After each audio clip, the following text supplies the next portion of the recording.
যে কওঁ কল্পতৰু বৃক্ষ এই কল্পতৰু বৃক্ষ মানেনো কি স্বৰ্গৰ কল্পতৰু বৃক্ষ হ'ল পাৰিজাত ফুল আৰু পৃথিৱীৰ কল্পতৰু বৃক্ষ হ'ল ভকত বা বৈষ্ণৱসকল বহুত ব্যাখ্যাকাৰী কয় যে ধৰ্ম হ'ল এজোপা বৃক্ষ তপস্যা হ'ল তাল ছাল পঞ্চতত্ত্ব হ'ল তাৰ শিপা আঠ ঐশ্বৰ্য হ'ল বৃক্ষৰ ডাল পুৰাণ শাস্ত্ৰৰ শ্লোকবিলাক হ'ল বৃক্ষৰ পাত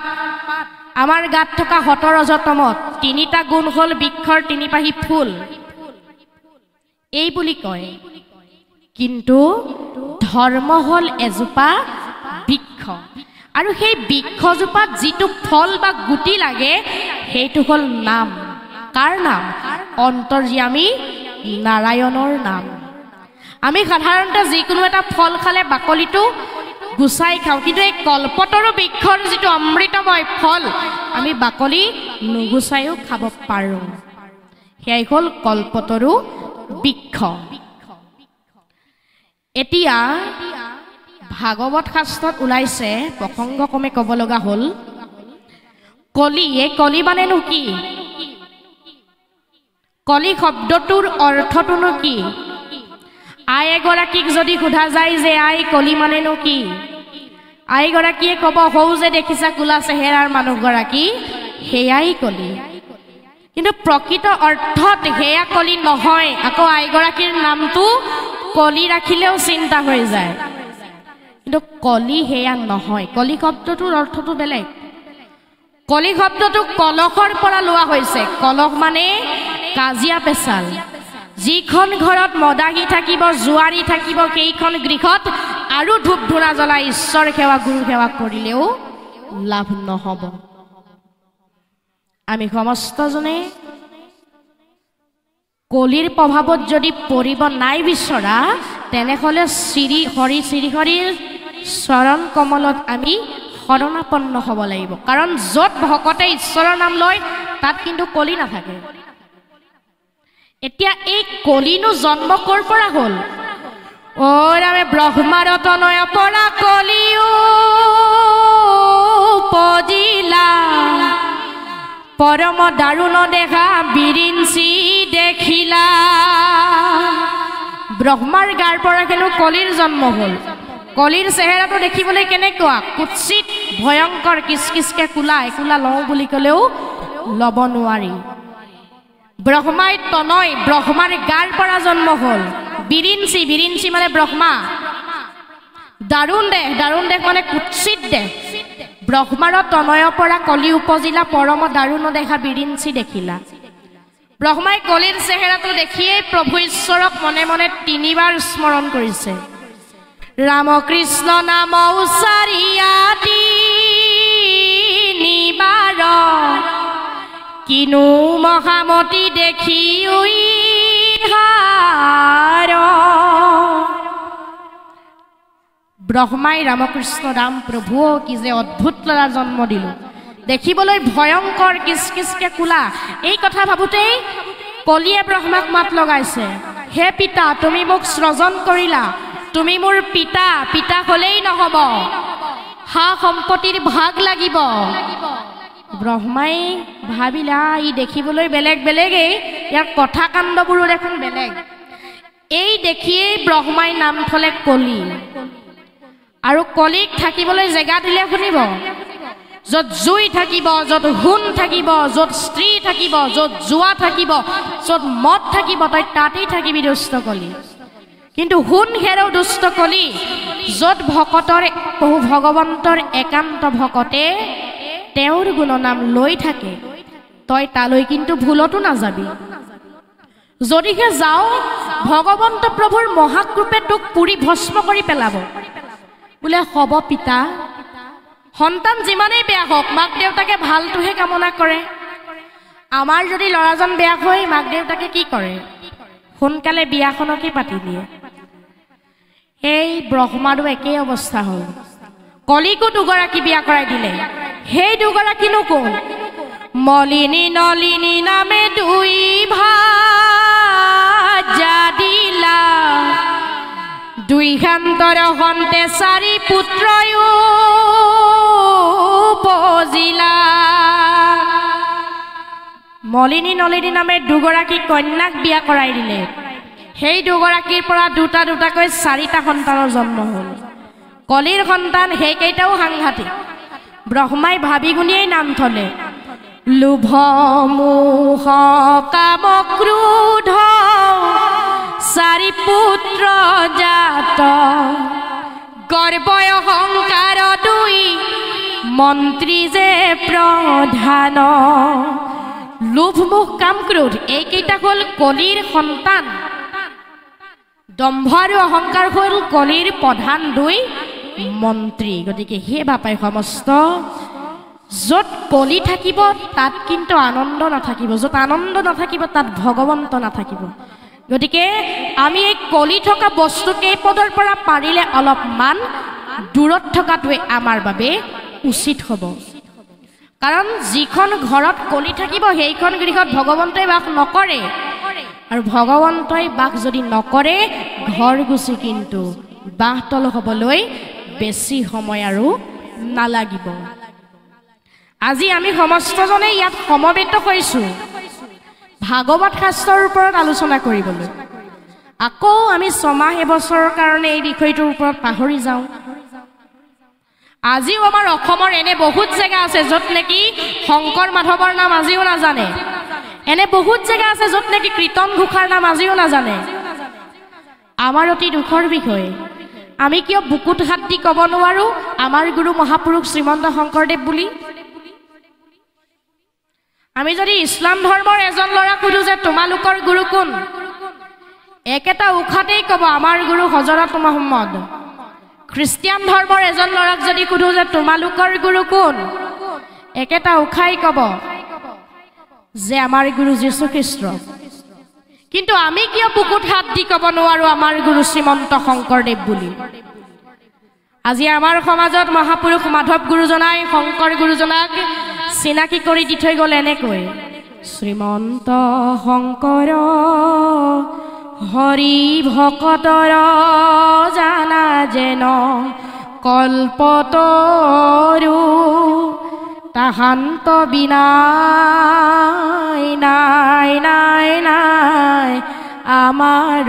পৰম গুৰু আমাৰ সমাজত গুৰুজনাই এনেকৈ চিনাকি দি থৈ গ'ল যদি সেই গুৰুজনাই লিখিলেহেঁতেন তাহান্ত বিনাই আছে আছে আছে আমাৰ পৰম গুৰু এই বুলিতো লিখা নাই গুৰুজনাই লিখিছে তাহান্ত বিনাই নাই নাই নাই আমাৰ পৰম গুৰু শংকৰদেৱ গুৰুজনাৰ বাহিৰে বেলেগ আৰু কোনো আমাৰ গুৰু হ'ব নোৱাৰে আমি মানি ল'ব নোৱাৰো কাৰণ আমাৰ গুৰুজনাই আমাৰ মাজত দি থৈ গ'ল কীৰ্তন দশম ঘোষা ৰত্নাৱলী হলে কি হ'ব আজিও আমাৰ মানৱ সমাজে এই চাৰি পুথি উলুটাকৈ চাই আছে আমাৰ নিজক সোধাৰ সময় হৈ গ'ল আমি আচলতে অমৃতৰ সন্তান নে বৃহৰ সন্তান ভাগৱতে কৈছে অমৃতৰ সন্তান বুলি কিন্তু নিজক সোধক অমৃতৰ সন্তান নে আমি বৃহৰ সন্তান আমাৰ গুৰু দুজনৰ শেষ মিলন ক'ত হৈছিল গণকুচিত যেতিয়া আমাৰ গুৰুজনাই অসমৰ পৰা আমাৰ সমাজৰ পৰা শেষ বিদায় লৈছিল তেতিয়া আমাৰ মাধৱ পুৰুষে কান্দি কান্দি কৰিছিল হে কৃপালু গুৰুজন তুমি যদি গুচি যোৱা মই তোমাক ক'ত বিচাৰি পাম তেতিয়া আমাৰ গুৰুজনাই মাধৱ গুৰুজনাক কৈ থৈ গ'ল শুনিও মাধৱ মোৰ থাকিবা থান কীৰ্তন দশম মূৰ মূৰ্তিৰ সমান কীৰ্তন দশম পুথি থাক যথাত জানিবা সাক্ষাতে মই থাকো হুত হে মাধৱ যিমান দিনলৈ কীৰ্তন দশম পুথি থাকিব সিমান দিনলৈ তুমি মোক তাতেই পাই থাকিবা বোলে তুমিও থাকিব লাগিব নহয় বোলে ক'ত থাকিম শুনা ঘোষা নামে শাস্ত্ৰ ভাগী তুমি উলেখিবা ঘোষা ৰত্নাৱলীৰ মধ্যত তুমিও থাকিবা ঘোষা নামৰ শাস্ত্ৰভাগী তুমিও লিখা আৰু ঘোষা ৰত্নাৱলীৰ মাজত তুমিও থাকা গতিকে যিমান দিনলৈ আমাৰ এই পৃথিৱীত কীৰ্তন দশম ঘোষা ৰত্নাৱলী থাকিব সিমান দিনলৈকে আমি গুৰু দুজনাক তাতেই পাই থাকিম কিন্তু এই চাৰিভাগী পুথি দোকানৰ পৰা ক্ৰয় কৰি আনি ঘৰত ধূপ ধূনা জ্বলাই সেৱা কৰি থাকিলেই নহ'ব আমি অধ্যয়ন কৰিব লাগিব আৰু গুৰুজনাই আমাক কি কৰ্ম কৰিবলৈ কৈছে কি খাদ্য ভক্ষণ কৰিবলৈ কৈছে কাক ভজনা কৰিবলৈ কৈছে এই কথাবিলাক আমি মানি চলিব লাগিব আমি গুৰুজনাৰ আদৰ্শেৰে আগুৱাই যোৱাৰ প্ৰয়াস কৰিব লাগিব তেতিয়াহে কিন্তু আমাৰ এই মনুষ্য জীৱন ধৰা সাৰ্থক হ'ব এবাৰ বিনোৱাভাৱে অসমলৈ আহি নামঘোষাৰ যি মহাত্ম দেখি আচৰিত হৈ গ'ল তেওঁ তবা মানিলে যে মই ইমান দিনে ঈশ্বৰৰ বাণী প্ৰচাৰ কৰি ফুৰিছিলোঁ কিন্তু আজি অসমলৈ আহি এটা নতুন ৰস পালোঁ সেইটোনো কি বোলে সেৱাৰ ৰস অ পৃথিৱীত ধৰ্মশাস্ত্ৰ আছে যত যত সমস্তৰে সাৰ আছে ঘোষাৰ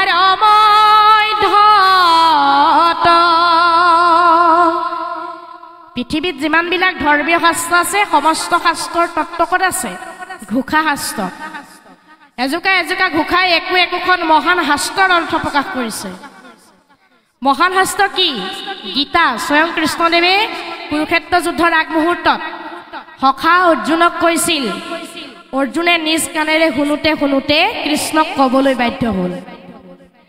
যে হে সখা তুমি কি এইবিলাক ওলোটা উভোটা কথা কৈ আছা মই একোৱেই বুজি পোৱা নাই মোৰ মনটো স্থিৰ হোৱা নাই আকৌ সেই মহান শাস্ত্ৰ গীতাক মহাপুৰুষ মাধৱ গুৰুজনাই এজোকা ঘোষাই সিদ্ধান্ত দি দিলে এবাৰ পশ্চিমীয়া পণ্ডিত কেইজনমানে শংকৰদেৱৰ ওচৰত গীতা শাস্ত্ৰৰ ওপৰত বাদ কৰিবলৈ আহি নদীৰ ঘাট পালেহি সেই নদীখনতে এগৰাকী সন্তৰীয়ে কাপোৰ ধুই আছিল তেতিয়া সেই সন্তৰীগৰাকীক পণ্ডিত কেইজনে সুধিলে বোলে আই নদীখন পাৰ হ'ব পাৰিমনে বোলে হয় আপোনালোক কেনে যায় আমি শংকৰদেৱৰ ওচৰত বাদ কৰিবলৈ কিহৰ ওপৰত গীতা শাস্ত্ৰৰ ওপৰত গীতাতনো কিটো আছে বোলে এইটোহে আছে ভগৱন্ত ভক্তিযুক্ত পুৰুষৰ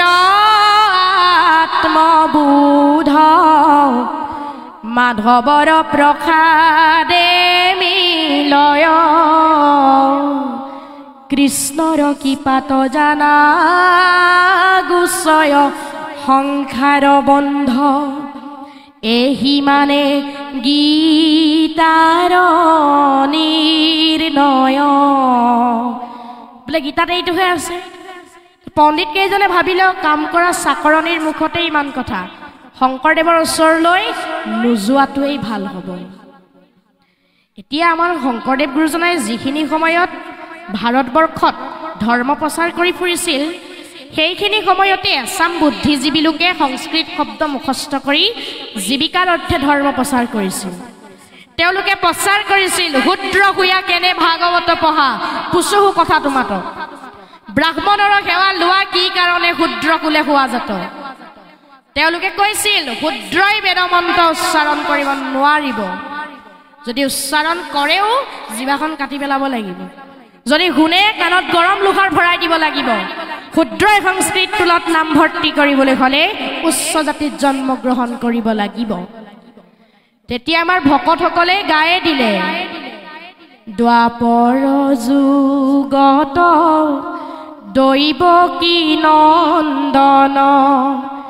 কলিত কুসুম্বৰ ঘৰে বিশ্লেষে শংকৰ স্বৰূপ ধৰিয়া জগত উদ্ধাৰ কৰে বোলে নাই নাই শংকৰ শূদ্ৰ শংকৰ কেতিয়াও কৃষ্ণৰ অৱতাৰ হ'বই নোৱাৰে এতিয়া আমাৰ চৰিত্ৰসকলে কৈয়ে পেলালে ত্ৰিভুৱন বন্দন দেৱকী নন্দন জু হৰি মাৰল কংখ জগজ্জল তাৰণ দেৱ নাৰায়ণ শংকৰ তাকেৰি অংশ লাগি গ'ল হুলস্থুল বোলে শংকৰদেৱ শূদ্ৰ শংকৰ কেতিয়াও কৃষ্ণ অৱতাৰ হ'বই নোৱাৰে এতিয়া আমাৰ ভকতসকলে গৈয়ে দিলে অ অনুবাৰয় অৱতাৰ ধৰন্ত ঈশ্বৰ কৃষ্ণ হৰিবাৰ পৃথিৱীৰ ভাৰ অন্তজাতি পতিতৰ তাৰ নকাৰণ হেতু ইবাৰ শংকৰ অৱতাৰ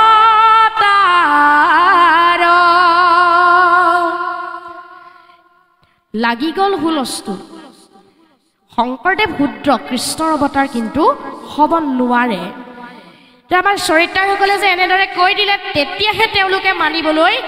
বাধ্য হ'ল আগতে আমাৰ গুৰু দুজনা ঈশ্বৰ আছিল কলিযুগত যে পৰি আছো আমাৰ দৰে অল্পমতি মনুষ্য আমাক উদ্ধাৰ কৰিবৰ বাবে তেওঁলোকে গুৰু আৰু শিষ্যৰূপে অৱতাৰ গ্ৰহণ কৰিবলগীয়া হ'ল ইটো লোক সমস্তকে কৰিতে উদ্ধাৰ শংকৰ মাধৱ ৰূপে ভৈলাই অৱতাৰ কলিৰ মলমতি মনুষ্যক উদ্ধাৰ কৰিবলৈ প্ৰভু ভগৱন্তই গুৰু আৰু শিষ্যৰূপে শংকৰ আৰু মাধৱ ৰূপে জন্মগ্ৰহণ কৰিলেহি এতিয়া জীৱ চাৰিমুঠি কি বাৰু উৰণ বুৰণ গজন ভমন এহি চাৰিমুঠি জীৱ সবাৰোহিয়াতে আত্মাৰূপে আছে পূৰ্ণ ব্ৰহ্ম সদাশিৱ সেইজন সদাশিৱ যিজন সৃষ্টি স্থিতি আৰু প্ৰলয়ৰ গৰাকী গোবিন্দ গোবিন্দ গোবিন্দ গোবিন্দ গোবিন্দ ৰাম মুৰাৰী অনন্ত কোটি ব্ৰহ্মাণ্ড হৰি অধিকাৰী সেইজন অনন্ত কোটি ব্ৰহ্মাণ্ডৰ অধিকাৰী সেইজননো কোন সেইজনে হ'ল যখুৱাৰে লাল কংসৰে কাল দৈৱকী নন্দন প্ৰভু ভগৱন্ত যিজন প্ৰভু ভগৱন্তই দুষ্টক দমন আৰু শান্তক পালন কৰিবৰ বাবে এই ধৰাধামত বাৰে বাৰে যুগে যুগে অৱতাৰ গ্ৰহণ কৰি আহিছে এইবাৰৰ অৱতাৰটো অলপমান হুকিয়া এতিয়া প্ৰভু ভগৱন্ততকৈ তেওঁৰ নামটো শ্ৰেষ্ঠ আপোনাতকৈ আপোনাৰ নামটো শ্ৰেষ্ঠ আপুনি ইয়াত বহি আছে আপোনাৰ নামটো ধৰি যদি বাহিৰৰ পৰা 3 বাৰমান মাতি দিয়ে আপুনি ইয়াৰ পৰা উঠি যাবলৈ বাধ্য হ'ব আপোনাৰ নামটো শুনাৰ মাত্ৰকেই আপুনি এই বৈকুণ্ঠত ৰৈ থাকিব নোৱাৰিলে কি ভগৱন্ত প্ৰভুৰ নাম শুনাৰ লগে লগে তেওঁ জানো ধৰাধামত ৰৈ থাকিব পাৰিব তেওঁ কেতিয়াও ৰৈ থাকিব নোৱাৰে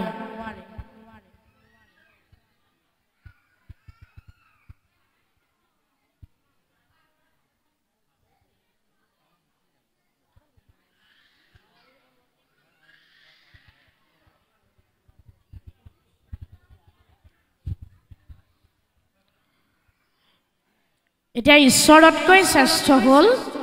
তেওঁৰ নাম যি নাম ভকতে লয় যি নাম ঘোষাই ঘোষণা কৰি দিছে নাম ঘোষাই হাজাৰ নাম ঘোষণা কৰি দিছে ভগৱন্ত প্ৰভুৰ আমি সমস্তজনেও প্ৰভু ভগৱন্তক পাবলৈ হ'লে সাধুৰ সংগলৈ ভকতৰ মাজেদিহে ঈশ্বৰক পাম সেই বুলিয়ে ভকতসকল বহি আছে ভকতসকলৰ মাজেদি 3 বাৰমান আহজা কৰি দিলে জানো ঈশ্বৰক লগ পাম নাপাও আমাক ভকতি লাগিব ভকতৰ সংগতহে ভকতি লাভ হ'ব সাধুৰ সংগতহে কিন্তু ভকতি লাভ হয় ভকতি পাবলৈ আমি সমস্তজন আহিব লাগিব সাধুৰ সংগলৈ এতিয়া আমাৰ এই মনটো সদায় প্ৰভু ভগৱন্তৰ চৰণত অৰ্পণ কৰি থব লাগে কিন্তু আমাৰ মনটো দুটা বস্তুৰ মাজতে সদায় আবদ্ধ কি সত্য আৰু অসত্য জড় আৰু চৈতন্য সত্য অসত্যৰ জড় চৈতন্যৰ মাজত যিটো প্ৰকাশে তাকে বুলি মন সেই গীতটো পাৱে যিজনে যাকয়ো পাখে মনটো বশ্য কৰিবলৈ আমি সাধুৰ সংগলৈ আহিব লাগিব কপিল প্ৰভুৰ মাতৃ দেৱাহুতিয়ে ঈশ্বৰক কৈছিল যে প্ৰভু মোক হীন মুক্তি নালাগে নালাগে আনকি তোমাৰ এই চতুৰ্ভুজ ৰূপটো মোক নালাগে ভগৱন্তটো আচৰিত হৈ গ'ল কি তোমাক বোলে হীন মুক্তি নালাগে বোলে হয় প্ৰভু বোলে মুক্তিত ভক্তি ৰসকণ নাই আৰু তোমাৰ এই চতুৰ্ভুজ ৰূপটো নালাগে কাৰণ তুমি যদি গৈ কেনেবাকৈ মোৰ গৃহত উপস্থিত হোৱা গৈ পুৱাৰ পৰা সন্ধ্যালৈকে তোমাক ধূপ ধূনা জ্বলাই সেৱা কৰি থকাৰ বাহিৰে মোৰ ঘৰুৱা কাম কাজ আৰু একোকেই নহ'ব তেনেহ'লে তুমি মোক বোলে কিয় ভজনা কৰিলা বোলে প্ৰভু শুনক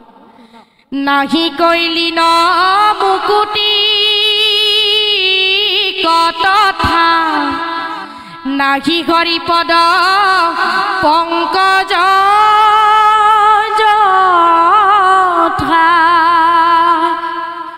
কৰে নৰয় অমৃত হৰিৰ চৰিত্ৰ ভকতৰ মুখে শুনিবুনি চিত যে প্ৰভু তোমাৰ ভকতৰ মুখেৰে যাতে সদায় তোমাৰ গুণনামবিলাক শুনি থাকিব পাৰোঁ সেই কৃপাটোহে তুমি মোক প্ৰদান কৰিবা প্ৰভু আমিও এই মুক্তি বিচাৰিব নাপায় মুক্তিত ভক্তি ৰখ নাই আমি যদি ঈশ্বৰক পাওঁ তেওঁৰ গুণনাম যাতে ভকতৰ মুখেদি সদায় শুনি থাকিব পাওঁ সেইটোহে আমি কিন্তু কামনা কৰিব লাগে এতিয়া ভাগৱত চাৰিটা অক্ষৰ এই চাৰিটা অক্ষৰ যুক্ত হৈ এই ভাগৱত শাস্ত্ৰভাগী ৰূপ লৈছে ভাতে কৈছে ভা মানে পোহৰ দিয়া যি শাস্ত্ৰত পায়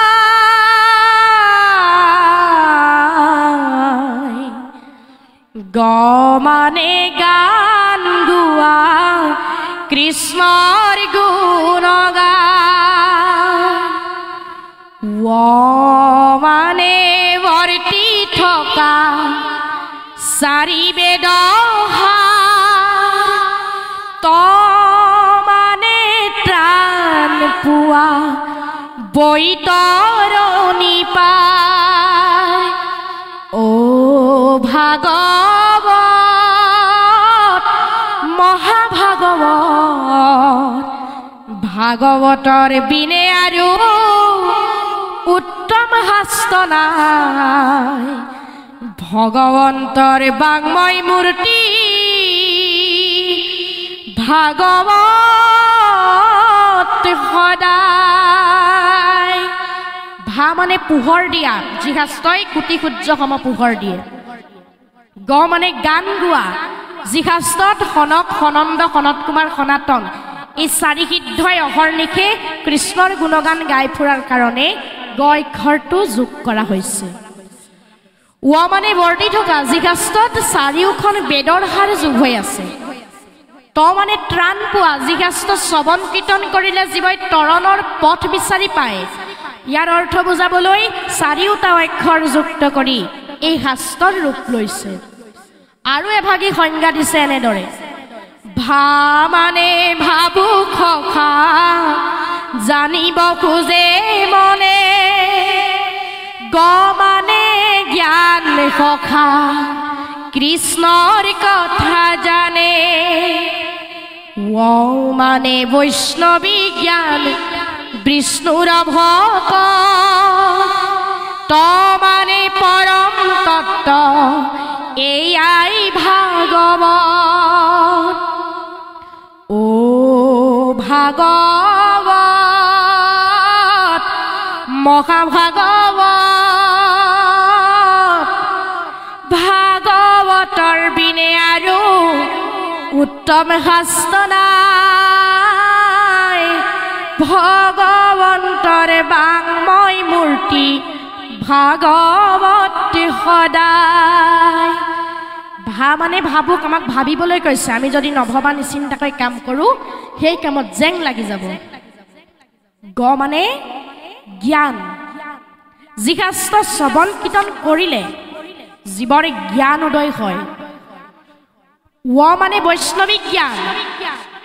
বোলে দাদা অভয় পৰিয়ালৈ আহিছিলোঁ কোনফালে যাম বাৰু ৰিক্সা চালকজনকো তেওঁ সেই বিনম্ৰ ভাৱেৰে সুধিব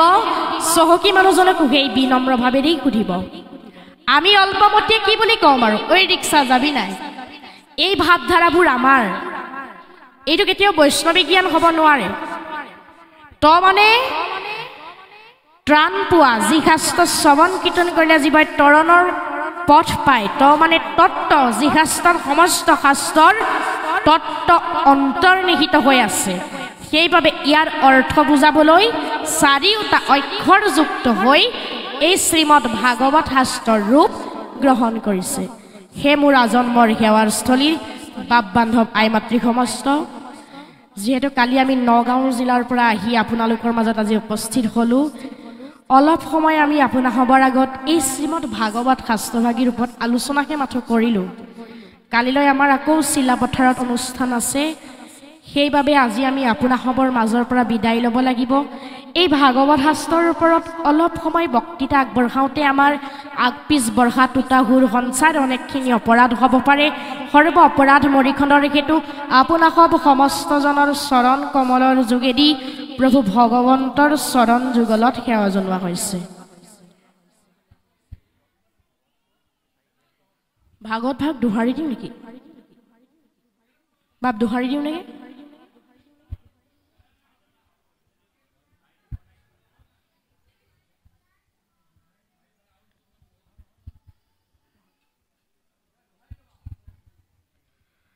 কিন্তু তজু পদে নতি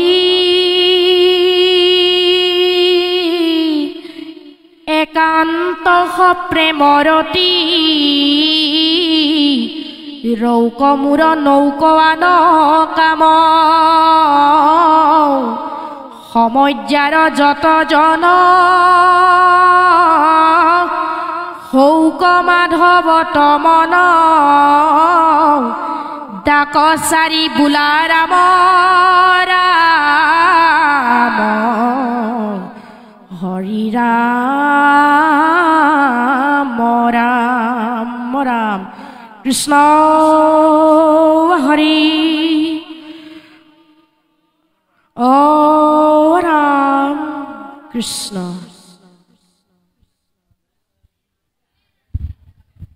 জয় ৰাম জয় নাৰায়ণ জয় কৃষ্ণ জয় জগৎগুৰু শ্ৰীমন্ত শংকৰ কৃষ্ণ হৰি অপৰাধ বিনাশন তজু নামে নাৰায়ণ জানি নামে পখী লোহৰণে আনগতি নাহিকে মৰণে অপৰাধ ক্ষমা কৰি তুমি দয়াশীল হৰি মোক ৰক্ষা কৰি চৰণে ৰাম মোক ৰক্ষা কৰি চৰণে ঔ হৰি ঔ ৰাম কৃষ্ণ শ্ৰীমন্ত শংকৰ হৰি ভকতৰ জানা যেন কল্পতৰু তাহান্ত বিনাই নাই নাই নাই আমাৰ পৰম গুৰু তাহান্ত